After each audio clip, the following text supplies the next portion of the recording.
All right. Before this podcast started, I'm going to make this quick, get it out the way because this is a good one, filled with some good stories and some other good stuff. So I just want to let y'all know we're going to be uploading these podcasts every Monday morning until turkey season.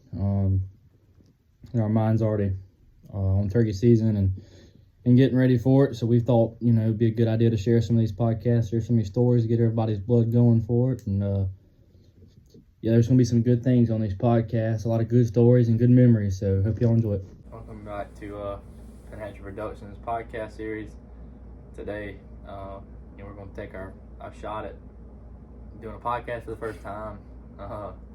This is something that's taken the hunting industry by storm the past year or two. We both started listening to them and, thought it'd be pretty cool to share some stories with y'all, and different things, and talk about some different things. So today we're going to be sharing our first turkey story with the tradition of just starting the channel. We'll talk about our first turkey, and then we'll get into some stories from last year that we have. So I'll let him start off since he killed his first. Let him go ahead. Yeah, there's nothing like a first time when you get your first turkey, man. It's a moment that you'll never forget. Lord willing, you'll never forget it. I remember when I went that morning. I had been going for years. I watched several people harvest a turkey, and never really at the time knew how to call it that well. And I watched some legends around the area and saw what they did, and kind of just started to pick up ideas on what to do. But that spring morning, man, I had been going all season. The day I killed mine was April the 5th, and I hunted almost every day because that was at the point where I had really got, I caught this drive about going. When the alarm clock goes off at 5 o'clock, I'm ready to roll. I'm ready to get going and get in the woods. It became addictive. Even before I even killed my first turkey, and I'll never forget. I got up. What was that? It was that week in April. That we always remember hearing about. It's that week in April. That first week and a half of April is always the peak turkey. They are fired. It is always the best, right? Especially in South Carolina. It's always the best time. And it was special because it was on a family, some of our family's property. My aunt and uncle, or our aunt and uncle, in a nearby place known as Holly Hill. It's about an hour or so from here. In Orangeburg County. My uncle's got a farm there, and a lot of farm fields, but a lot of timber he owns and manages too. And it just never crossed me, to go up there and try it. I'd heard about turkey hunting in that area being good, but I'd never had the admiration to say, hey, I'm gonna go drive to Holly Hill this morning. I'm gonna try to kill me a turkey, or I'm gonna go with someone and get my first turkey. So did the season come in March 30th that year? I meant March 20th that year? It would have been or was it still coming in the 15th? It would have been the 15th, and it would have ended the May 10th. So I hunted hard with a bunch of my buddies leading up to that. And that year, the first half of that season, it was a lull. It was horrible. So we hunted hard leading up to that day, and it was a Saturday morning. And I had talked. No, it was during the weekday. I think it was a Friday because I remember getting out of school that afternoon and checking my phone, and I had a picture. That's right. It was I had a a Friday. picture come in through it my was a phone. Friday because that Thursday, my uncle, I'd reached out to him and asked him about the turkey, and he said, man, I see them every day. He said they're everywhere out here on the property, and they're not bothered. They're not educated. And I said, man, I got Match made in heaven. This is my opportunity. So I get in touch with one of my good buddies, and I said, man, your calling is a lot better than mine. Swing by in the morning, pick me up. We got a little over an hour ride to a little old place called Holly Hill, and we can hunt my uncle's farm. I said, I'm really trying to get my first bird. He says, man, we've been hunting hard, and it's been a rough season so far. He said, well, we'll give it a crack. He picks me up that morning, and I'm not gonna lie to you. I woke up that morning and I just had this feeling. I had a different feeling, And the bad part is, when I walked outside that morning, it was about 5 o'clock when he pulled in the drive to pick me up. And it was spitting rain, real warm to be early April. I mean, it was probably 75 degrees that morning. Not conditions you want. And, you know, I'll never forget, I got in the truck, and my buddy, he's very optimistic.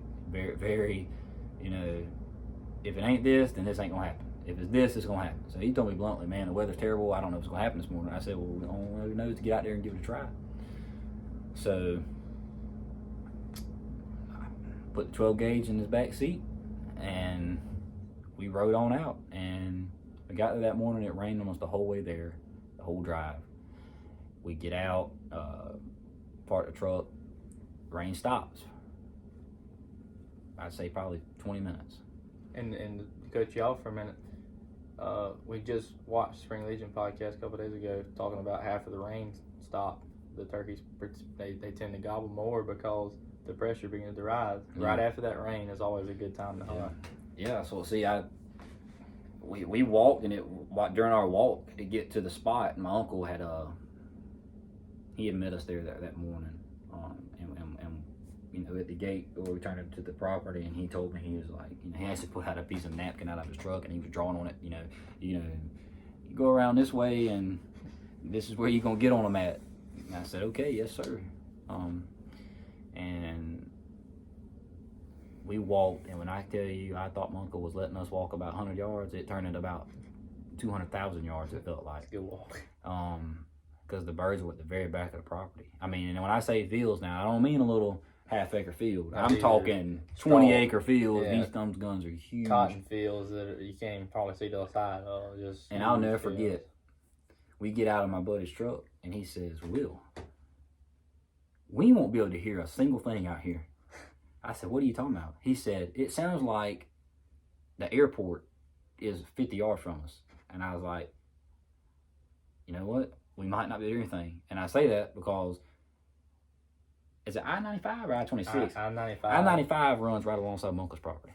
When I say right alongside of it, I'm talking about what borders it is one of those the fence that's up beside the interstate. It is so loud. And it is so loud, so busy. Especially that time of the morning on a weekday. And, you know, the farther away we got to the back of the property, you know, you couldn't hear the interstate anymore.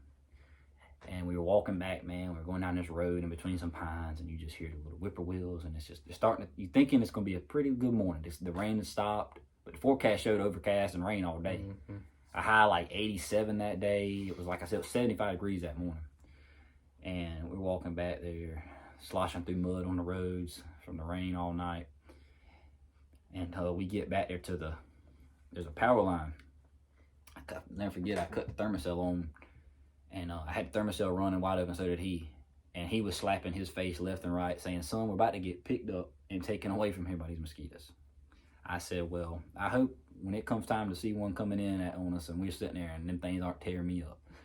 So we're standing there on the power line, because my uncle said that'd be a good vantage point to be able to listen. There's usually birds roosted on both sides all the way down at hundreds and hundreds of yards worth of gobbling will happen on the right day. I said, okay.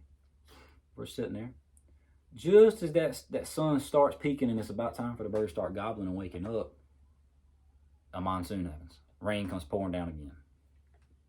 My buddy get up under a big pine tree, kind of, you know, just keep from getting soaking wet. My buddy kept looking at me. He said, well, man, I just don't know if this is going to work. And I was trying my best to be positive. You know, being a young turkey hunter, you know, you think you can accomplish everything. Oh, yeah. And the rain stopped after about a 10-minute downpour. And my buddy said, Will, let's go back to the truck. Let's go back to the truck. Let's let the sun come up good, and then he'll hit these fields to dry off. Because we checked the weather, and in like a 10-minute frame, man, the weather went from overcast to no rain at all. So I said, okay, let's do that. So we literally turn our backs, walk maybe 5 steps, and a bird 150 yards on the other side of the power line in some, you know, like a cypress swamp, fires off. I mean, just hammered down. And I'll never forget, I grabbed my buddy by the shoulder, and I was like, hey, he's right there, he's right there. My buddy said, Will, calm down, calm down, calm down. He said, let's get on this power line right here. And all we did, we threw out a hen. got a hen decoy, and that bird gobbled that one time, and we got sat down and we didn't hear that bird for 15 minutes, and my buddy just did a little bit of soft yelping. He did a little fly down cackle,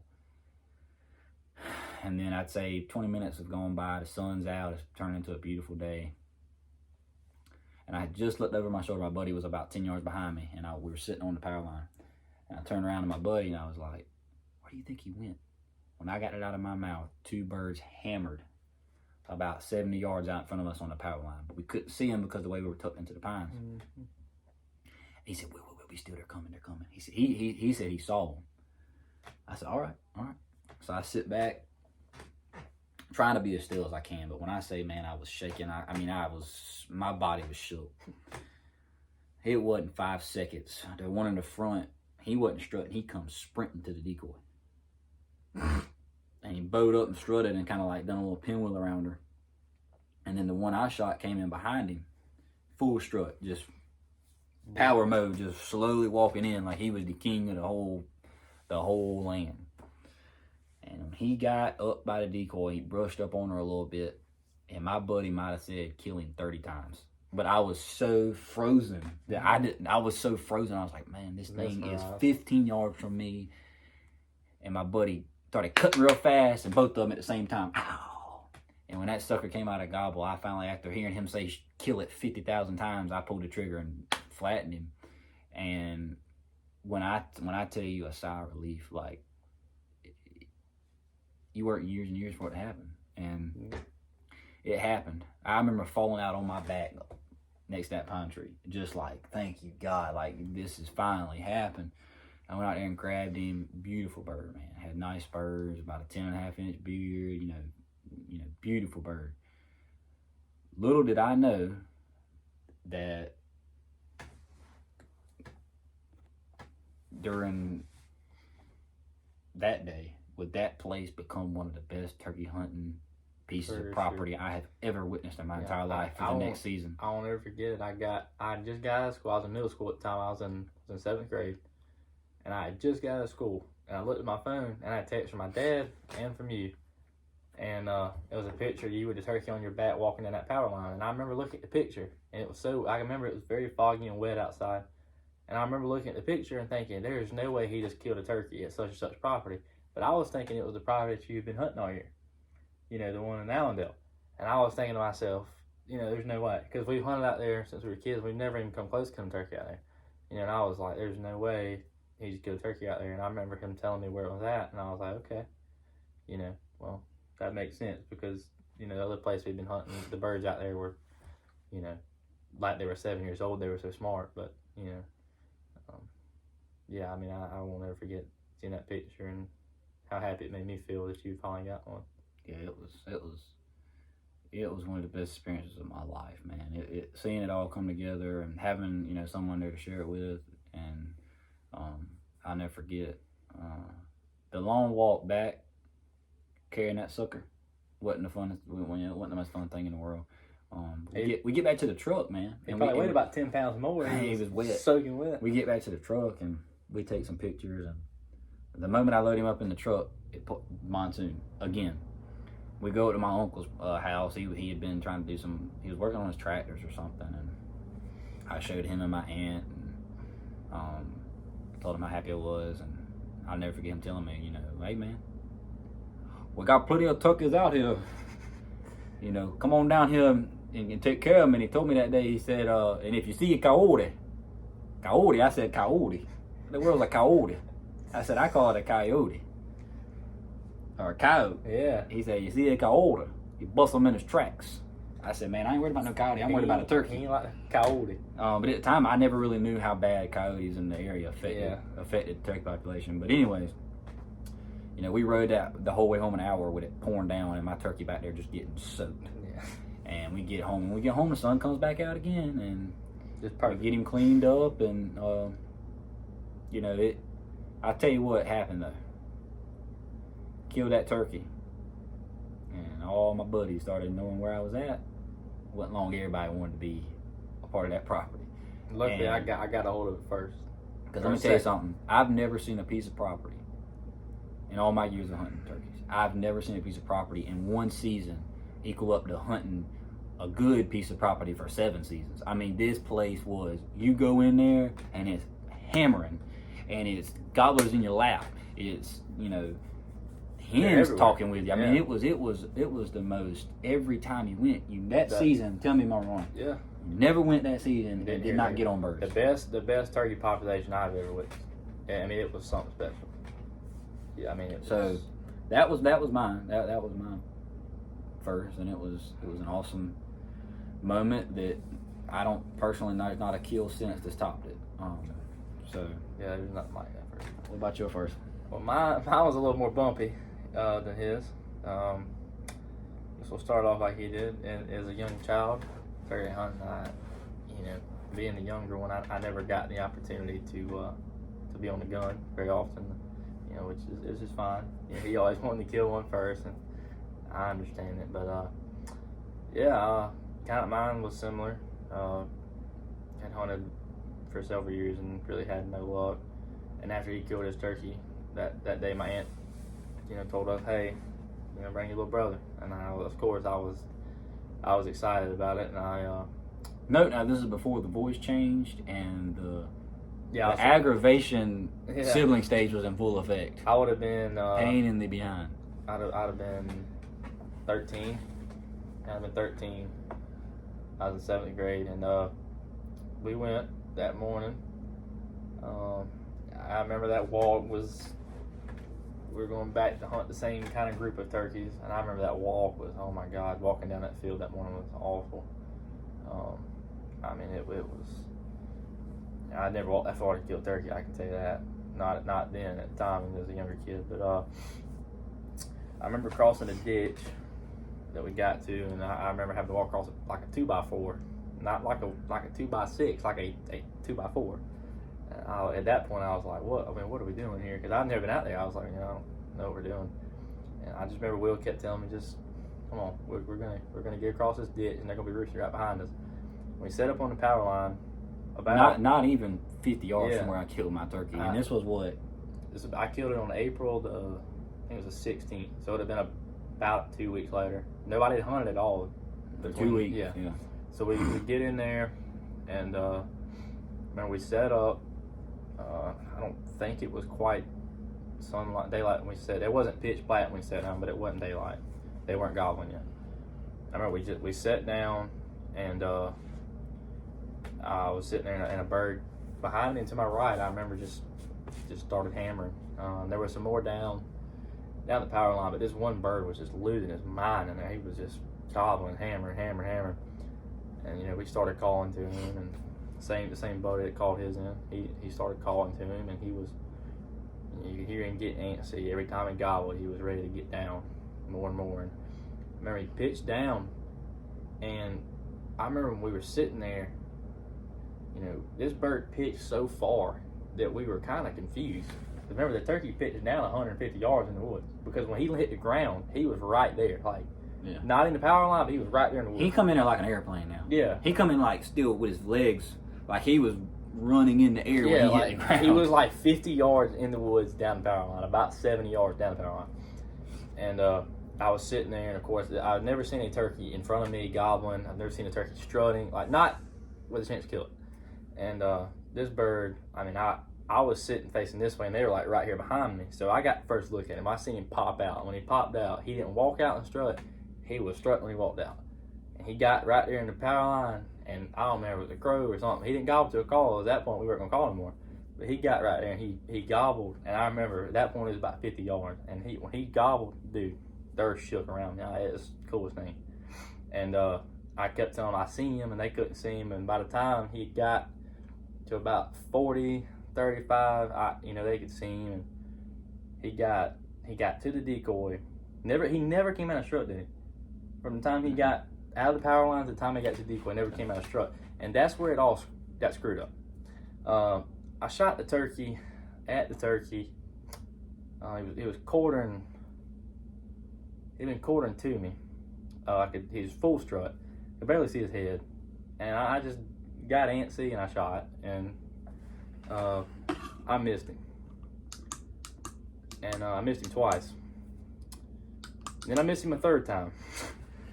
And by this time, you know, I'm already in the stage of, oh my God, I just blew my one opportunity that I've had. And he ended up, good buddy of ours, he ended up killing it.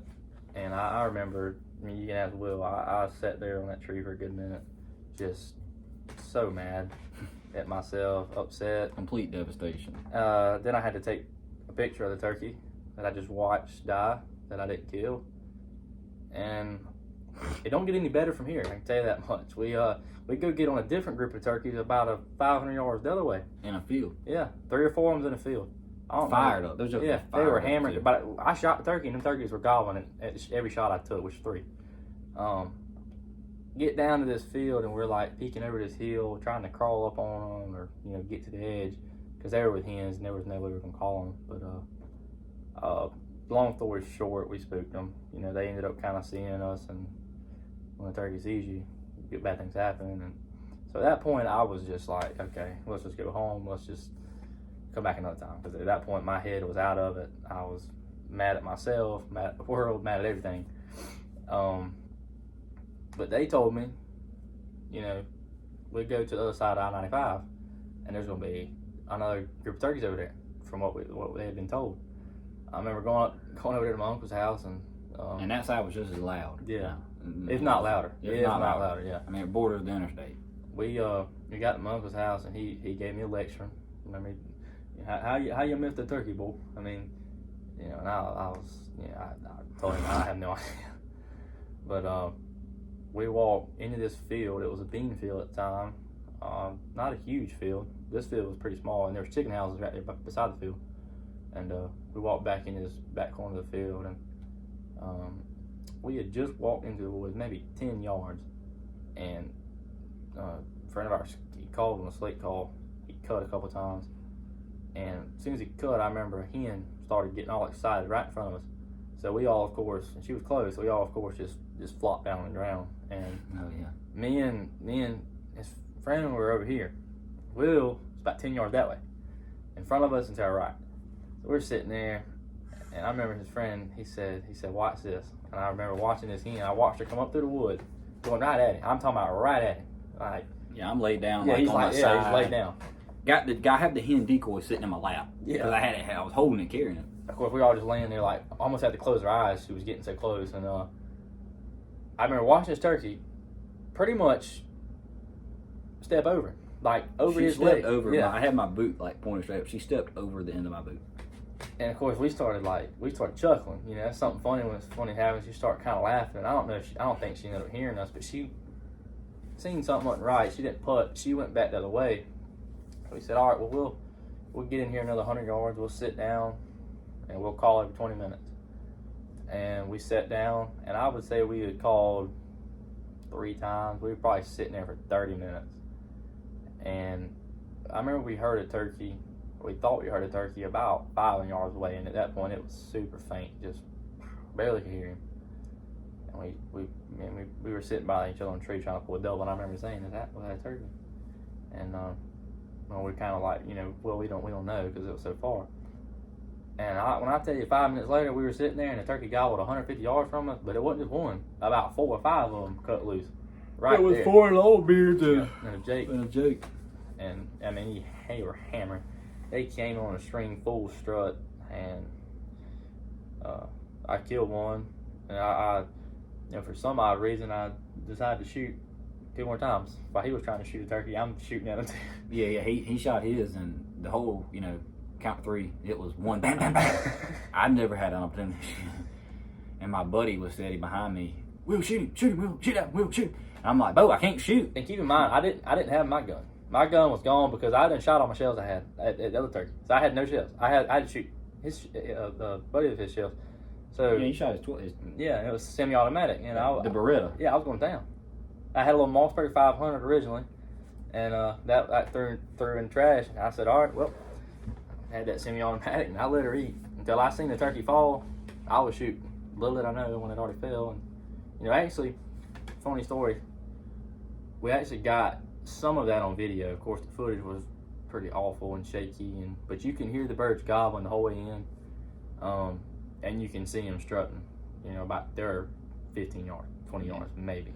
The gobblers in that one, Jay, they came with the decoys and put on a show there for a Oh second. yeah, we watched them for a quick minute. We weren't going to shoot them just because they were, and of course, that being the third time I ever seen a turkey like that, and it being the same day, I mean, dude, I was chopping at the bit, ready to shoot, and I guess I need to keep going and tell the end of this story, don't I? Yeah. So being this is my first turkey, Rookie. I had no idea what I was doing. I go pick up my turkey. Most people pick them up by the feet or the head. Well, I decided to pick it up by the fan. And if you don't know how that'd go, I had about 6 or 7 feathers in my hand, and about 10 of them were on the ground, plucked out from the fan. So that completely messed the bird up. But the coolest part about this turkey, the first turkey you had ever seen like this, and I had ever seen, and of course it's super rare. The turkey had completely pearl white ivory spurs. I mean, not just like little. It was almost clear. Yeah, like you can see. That one right there has a little. Which one is it? That one at the top has a little bit of. They have a little white on the tip, but no, this one was solid white ivory, and it was, very, very, very pretty. But I ended up not even getting that turkey back. I got it fan mounted just like that. He got it. The taxidermist had it. Yeah. Placed the. I ended up doing all of these behind me, but he had it all fixed and everything. And from what we know, it was actually donated to the NWTF in Edgefield, and it's hanging up there, which is certainly a cool thing. Just I think being that it had white spurs, and that was something they wanted to hang in there. But mine was a little bumpier, and it only went up from there. So that's what matters. But, that's our two first turkeys. I think now we're gonna tell some stories from last year if we can think of some. Quick, just to get ready for Thursday. Kind of a quick. Yeah, we won't tell summary of what last year was like. We won't tell about that in detail, but I killed that bird on youth weekend last year. Last year I was, of course, old enough to hunt. Was able to kill that one. That was the only bird I killed last year. You able to kill one last year, and another one of our good buddies that hunts with us, who's actually our cousin, he was able to kill hunts with us pretty much every. I mean, you'll probably see him. Yeah. With all of us. And what's funny is he killed his by himself, and so did him. But me and him killed that one together. I missed a bird. Funny story. The same day that I missed a turkey, I had called in that morning. Me, you, and Wayne hunting. We had called in 3. Was it 3 strutters at Denny's that one, or 4? Talking about in the corner of that field back where it was 30 yards. It was 3 strutters, but there was some jakes with them. Yeah, there was 4 or 5 jakes. 3 strutters came in, and normally the strutter was at the back, but the strutter was at the front, and the 2 subordinate birds were behind him. When I called him on a string to 30 yards, and just kind of that was hands down the prettiest hunt. Oh yeah, sure. I was on last year. I was a part of. Just the way the cookie ended up crumbling, we weren't able to get a shot off. When we're sitting here, we're kind of pointing in like a triangle, right? There's a little. It's like a patch. There's a cypress pond to our right, and there was a little gap between a little ridge next to a cutover, and there's like a lane that we use to drive when we deer hunt. We put corners up on. There's a field on the side of the road, and we're set up on these. These birds cross the highway. Yeah. To get to us. We're set up on a like a little patch of trees, and they ain't but that thick. But we were in the shadows far enough that nothing was gonna ever see us. Like they could have walked right on top of it and never seen us, just because of the sun being, with the shadows and everything. And the sun actually was behind us, so the birds were looking right into it and never seen us. But we both had our guns in our lap, and we were the ones that ended up having an opportunity to shoot. Wayne was in the middle, and with his gun up 30 yards. Staring right at us. And somehow, in full strut. Somehow his what's the word for it? Oh shoot, what's the word for it, Will? With your eyes, the distance. His perception. His depth perception. That's was it. Way off. Yeah, he thought it was about 60. I started to question if my man had taken kindergarten math. Because listen, I'm telling you, I heard that turkey one time. He went. It was so loud. Like he strummed and started spitting, And they gobbled at one time right in front of us. Oh my God. He was the bird like of that property that made you say, "This is the dog." Like he's the boss out here. We're about 90% sure. We talked about it in our opening video that we seen walk up a road. And this place is probably hands down the hardest place I've ever hunted. And these turkeys Just out the here, layout- they're layout so of it. smart. And we feel like this turkey right here that's probably whooped our mouse a couple times. And there he was right there, and he got away with it still. But another time. That was definitely the prettiest hunt. Oh yeah, from for sure. last year. And to move on from that same day, I left. I went back, to another place of mine, and I got truck, walked out in this cutover. I called, bam, 3 birds gobbled. I was like, okay. Don't you love it when you just get out the truck and you take 100-yard walk and they fire Right off there, like right that in and it the happens? Let me tell you something. And I was giving. I would not trade a hunt that takes 3 hours to happen. Oh yeah. That's the best hunt. This was this was early afternoon, about 1 o'clock. And those hunts, for whatever reason, are just so much better than a morning hunt, in my opinion. There's just something about them. But so I'm texting them as this happened. I'm like, listen, I just struck some turkeys. I'm getting all excited. So I start working them. Well, I got aggressive and started kind of easing up this lane here on the right side of the cutover where the woods are at, and they're back on the other side of the cutover. So I'm easing up. I'm calling. They're kind of working their way, but I'm starting to hear a hen, which give away right there that probably don't go good. So I ease across this cutover and get behind one of those big log jams where they stack all the trees and everything. And they had just cut this 3 months ago, so it still has some leaves on it where I can get there and have pretty decent cover. I remember calling, they were gobbling, and they were coming at this point. They were closing the distance. And I could see the woods right there where the cutover was at, where it comes in at. And I just remember those birds completely shut up out of nowhere. I don't know if they see me moving or I don't know. But they got the edge of that cutover and just shut up. And that was it. That was it. But it don't end there. It doesn't end there. We'll get to the hard part of this story to tell. I went to another property. I walked into this property a good 600, 700 yards. Get back there in another cutover. I call, nothing. I cut loud, yelp loud, nothing. I say, all right, one more time, I'm leaving. I cut as loud as I can. I yelp loud as I can. Bird gobbles way off. I'm like, okay, I'm gonna sit down and see what he does. Sit down, and 5 minutes, this turkey's uncovered 400 yards.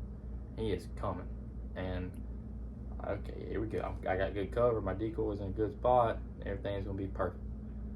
Well, by that time, he gobbled and he was right on top of me by himself. At this point, I ain't called. He just gobbled, and I seen him pop out of the broomstar grass, full strut, and he was slowly coming to the decoy. And just like I did when I killed my first turkey, I got real antsy. It was kind of strutting, not really full strut, but kind of strutting. It was about 40, 45 yards. And same gun I missed my first turkey would. Keep in mind, I'm texting this whole thing. I was in texting that I'd spooked other turkeys, and then I'm about to text them what happens, which is I completely missed it. And I'm texting them. Of course, they give me the, they give it to me for doing that. But it still stings to this day because he was a grown one. He was a grown one. Same bird that we heard that day. No, it wasn't. Because when I got back to the truck, no kidding, I got back to the truck and the bird gobbled almost exactly where I was just at. Same one that we heard that first time. So, I think there's any more from last year. That's kind of the only 2 encounters I had. I mean, we had encounters every time we hunted last year. I mean, Well, that's the only time I shot, so I mean. I mean, you had that bird on youth day. That was a good hunt. Everything happened, in a good, normal way. But I mean, mainly all the hunts we got on, man, there were birds. We got on birds, and I was, the day, the one when I killed mine last year, it was about the best you could ask for. You know what I mean? Everything, the way it happened, it was perfect.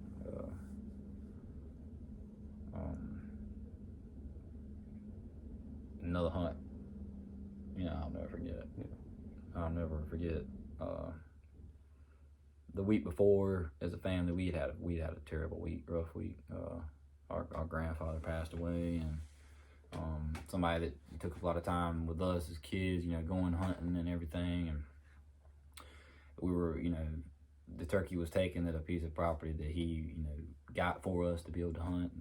That was also the place that we were actually turkey hunting together on this piece of property when he passed away. So, every time we go out there, we deer hunt out there as well, and it's a very special thing just to be out there. To put it all in perspective of how cool that hunt was for me this past year, it was almost like a meant to be thing. A week before the day that he passed away in the hospital, we're together as brothers hunting. And when I say, and we were, the last spot we had set up on was the exact spot where I ended up killing this turkey. And same spot I ended up where he would park where I killed the big buck. Keep in mind, this place is literally, no kidding, 5 minutes from the hospital he died at too. It was just it was a crazy scenario. But so after he passed away, we took that week, to get through as a family. And the following week, it was April 3rd? Am I killing that second? No, it was the 3rd. The 3rd. I'm trying to think. I got it on my mouth. It was like a week and 2 days, something like that. So I got that morning. I wake up, and it's the first time I've been hunting since he passed away. And I called our cousin Wayne, and he was gonna go with me that morning. And I called him, and he said, "Man, I got a little stomach bug. Go get one of those birds at Mr. Denny's place." Yeah, it was a Monday morning. I remember I had school that morning. So I decided that morning that I wasn't going to work that morning, and wanted to give it a try, get my mind off of things. And so when Wayne told me he couldn't go, at first I was kind of like, man, I don't really feel like going myself. I kind of just wanted somebody to be there with me. Well, I ended up deciding kind of last minute, just throw my stuff on and go. Well, I get out there, park my truck, take a decent walk, and I didn't even listen for birds. I knew where they probably would be. And I set up on the edge of a field. Next to that field is a cutover, but the cutover is the property line. And between the cutover and the field, there's a long hedgerow that goes probably 500 yards, and it's about 10 yards wide. And you would never think there'd be birds roosted on that. Like you wouldn't think. There's a railroad bed there.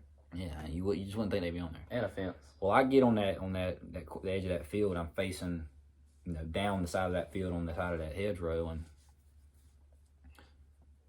everything starts waking up. I hear 2 birds way back behind me at the back of the property gobbling. And then all of a sudden, I hear what sounded like 30 turkeys gobbling 100 yards from me, out in front of me. And I'm thinking to myself, holy cow. They're going to pitch down right here in this field right in front of me. And it's going to happen. Well, turkey's being a turkey. Just when you think you got them figured out, they decide to do something different. They gobble their brains out in the tree. I did a few soft tree yelps. What did the birds do? They gobble, they respond to it, they cut me off. They hit the ground in the cutover across property line. Across the railroad bed now, and it's a deep railroad bed. They get over there in that cutover, man. And they're probably only 90 yards from me, but I couldn't see them because of the height of the hedgerow. And they are gobbling their brains out. I mean, gobbling like crazy. Well, I didn't call for probably 10 minutes. And I pulled out my slate call, and I started doing some purring on it. And I cut with the, in between purrs, and they got quiet for about, 3 to 4 or 5 minutes, something like that. Well, I heard some wings flapping, which to me, I assume was them flying over that railroad bed. And they popped out on our side of the property in the field, and on the hedgerow, there's like a wired fence. And I watched the first turkey about 70 yards away bob between the fence line and pop out. Well, as soon as he come out of the fence, he saw my little strut. I had a little strut decoy out and a hen, probably 20 yards out in front of me, and one turkey turned into 5. And the 3 in the front come sprinting, not in strut, they come sprinting, and were trying to attack the decoy. And then 2 at the back kind of came in behind them, they were both strutting. Well, when they were coming up to me, I just closed my eyes, and in my head I was thinking, God, please let this happen. This is perfect. I put the calls down. I didn't worry about that. The crow flew over. They were still gobbling right in my face. Well, I look over to my right. There's a branch beside me, and this is a true story. The saying about a cardinal being a representation of someone that you love that's passed on and everything. I look over, there's a red cardinal that just landed on the branch right beside my face, and it looks at me for about 5 seconds and it flies off. I turn my head, and 2 strutters are both at the decoy. And the one at the back, to me, looked like I had the biggest beard and everything. I pulled the trigger, and he was done. And the other birds kind of sat there. I'm assuming they were probably supposed to 2-year-olds that were just, fired up, because they just sat there looking around, still gobbling. So I waited probably 10-15 minutes, and they eventually walked off and went back to the hedgerow and down into the railroad bed, and I'm assuming back to that cutover. But that was a cool experience. I mean, that was a full circle moment. But yeah, man, this past earth season was challenging, but it was a good one too. I mean, we a lot of places that we got on birds, and hopefully this season can be similar. Yeah, it's the first season since 2019 that we both were able to kill a turkey in the same year. That's only happened the second time. So, like I said, it was a good season. Learned a lot of things. Had a lot of hunts. Afternoon, last day of the season, we listened to a turkey, essentially playing with our head. I'm already ready to get back on that one. Yeah, we had hunted this place all afternoon, and knew the turkeys there, but they weren't gobbling for whatever reason. But when that bird got in the tree that afternoon, and he was in the tree at that time, the sun's going down at about 6:45, 7. That turkey got in the tree at about 6. I mean, he was in the tree so early, and we listened to that turkey gobble all afternoon, and he had one of the best, deepest, longest gobbles I've ever heard in my life. But last day, what can you do? He's in the tree, and he's roosted across the cypress pond 150 yards, so there was nothing we could do about him other than wait till this year, and Lord willing, he's still there. I actually had seen this bird before, assuming this is him. I had called him in for my girlfriend last year. Just struck him it was mid-morning. Had struck him, and he came in on a string, whitehead, full strut, just on a beeline, and she moved just a little bit, and he gone. He ended up going down there by that cypress pond that he was roosting on, and he gobbled for 15-20 minutes, wanting that hen to come to him, and that was all she wrote. Couldn't crawl to him because it was the first day of season, and it's so open in there, you can't. That time of year, there's no green at all, so there's no way you could cut the distance on him. So hopefully we'll get to meet him again. But I already got my focus towards that bad boy this year. Okay. But it's kind of a recap of last season, and as the season goes along, we'll try to fit some podcasts in. But if not, we'll try to. Yeah, we should have one coming out of just a few days about habitat, improving habitat. It's always something that's important to talk about. So, we're both big on that, and we both like to learn about what we can do. So, we'll come out with that one soon. So, yeah, I'd do it for this one, and can't wait to get after them. Thank y'all for listening.